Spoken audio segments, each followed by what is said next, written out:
Setiap tantangan yang dihadapi akan mengajarkan kita untuk membangun kepercayaan diri kita sendiri.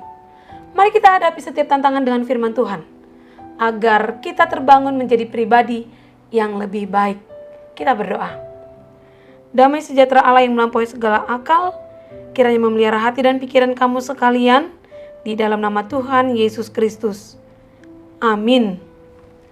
Jemaat Tuhan, Renungan Harian HKBP Resort Sutoyo, Jumat 13 Januari 2023, tertulis di 1 Korintus 1 ayat 24. Demikian dikatakan, tetapi untuk mereka yang dipanggil, baik orang Yahudi maupun orang bukan Yahudi, Kristus adalah kekuatan Allah dan hikmat Allah.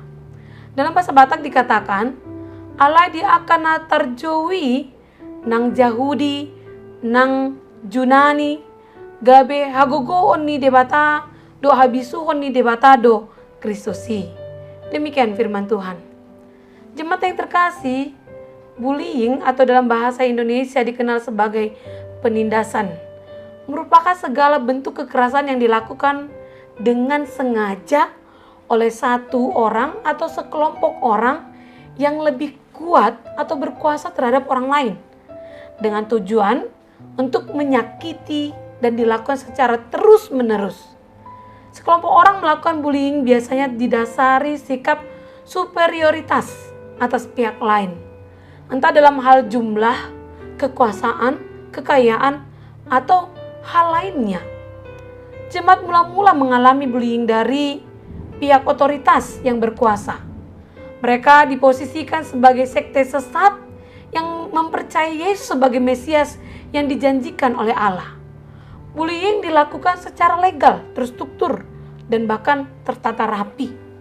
Bentuknya pun beragam, dari sekedar caci maki, olok-olokan, penghinaan verbal, sampai dengan penganiayaan fisik, bahkan penumpahan darah dan pembunuhan. Di Roma ada sebuah museum yang bernama Palintin. Di sana tersimpan sebuah gambar grafiti kuno yang terukir pada lempengan marmer dan batu kapur.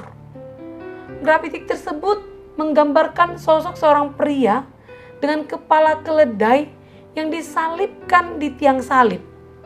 Di sebelahnya ada seorang pria yang lebih kecil menghadap pria yang disalibkan, dengan tangan kirinya menghadap atas dan tangan kanannya menghadap bawah. Di bawahnya terdapat tulisan yang tertulis demikian, Alexamenos, menyembah Tuhannya. Dari sejarah yang tercatat, diyakini grafiti tersebut dibuat oleh seorang siswa nakal untuk mengejek siswa lain yang bernama Alexamenos, seorang Kristen yang sangat taat. Pada saat itu agama Kristen dicemooh oleh para penyembah patung kekaisaran Romawi sebagai agama yang minoritas yang aneh, di mana berpusat pada seorang pria yang dihukum sebagai penjahat dengan salah satu bentuk eksekusi yang paling memalukan. Gagasan tentang Tuhan yang menderita itu sangat konyol bagi mereka dan absurd dari sebuah konsep penyelamat yang dikalahkan oleh kekuatan jahat. Namun, jauh sebelum gambar Alexamenos menyembah Tuhannya yang merupakan penghinaan terhadap pengikut Kristus, pada saat itu hal tersebut juga sudah terjadi di zamannya jemaat Korintus. Memang abad pertama menjadi abad kelam bagi umat Tuhan untuk bertumbuh. Bahkan 2 abad berikutnya jemaat masih harus tertatih-tatih untuk tetap setia pada iman yang mereka miliki. Namun ajaibnya semakin dibabat, justru semakin merambat. Banyak pertobatan baru hadir ketika menyaksikan iman yang tidak tergoyahkan oleh penderitaan. Demikian juga yang terjadi di tengah-tengah jemaat Korintus, yang adalah jemaat yang telah menerima banyak karunia roh yang diberikan oleh Allah. Namun banyak pula permasalahan di Korintus. Ada banyak golongan dalam jemaat. Ada golongan Paulus, Kefas, Kristus, dan lain-lain. Dalam jemaat tersebut ada juga golongan Yahudi dan golongan Yunani yang sangat berpengaruh terhadap jemaat Korintus, yang sering sekali menimbulkan keraguan akan ketuhanan Yesus yang tersalib. Bagi golongan Yahudi, salib suatu batu sandungan. Dan bagi golongan Yunani, salib adalah suatu kebodohan. Kita boleh baca di ayat 23. Baik Yahudi maupun golongan Yunani merasa dirinya hebat dalam hikmat duniawi ini.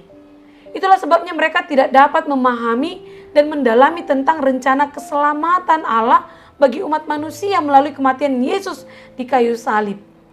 Mungkin mereka berpikir bahwa seorang juru selamat itu seharusnya seorang yang hebat, berkuasa, tidak mudah dikalahkan, selalu menjadi pemenang.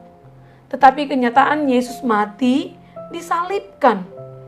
Pemberitaan tentang salib hanya dapat dimengerti oleh orang yang percaya kepada Yesus, yang adalah kekuatan dan hikmat Allah itu sendiri, yang ditekankan renungan kita hari ini. Jika dunia memandang iman kita atau salib sebagai kebodohan, kita harus memahami itu sebagai kekuatan hikmat Allah yang dapat menyelamatkan kita. Mengapa pemberitaan salib itu adalah kekuatan Allah? Sebab di balik pemberitaan salib itu ada sosok pribadi, yaitu Kristus. Salib tanpa Kristus memang suatu kebodohan, dan itu kejahatan. Dan pemberitaan salib yang demikian adalah kesia-siaan. Namun salib yang oleh para rasul dan gereja beritakan menjadi suatu kekuatan dan hikmat Allah karena ada Kristus di sana. Sehingga pemberitaan salib adalah pemberitaan Kristus, yaitu menyalurkan kekuatan Allah kepada setiap orang sehingga dia bisa diselamatkan. Setiap orang percaya perlu yakin bahwa yang diimani adalah sebuah kebenaran. Yang diimani adalah kebenaran yang sejati. Untuk itu perlu diuji bahwa kebenaran sejati asalnya dari Allah Sang Pencipta kehidupan. Bullying karena iman kepada Yesus sebagai Tuhan dan Juru Selamat akan terus ada dalam sejarah hidup kita ini. Hal ini justru menjadi batu uji sekaligus batu loncatan agar iman terus bertumbuh semakin dewasa.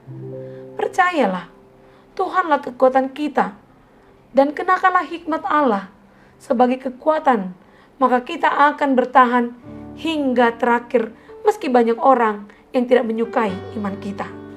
Amin. Kita berdoa.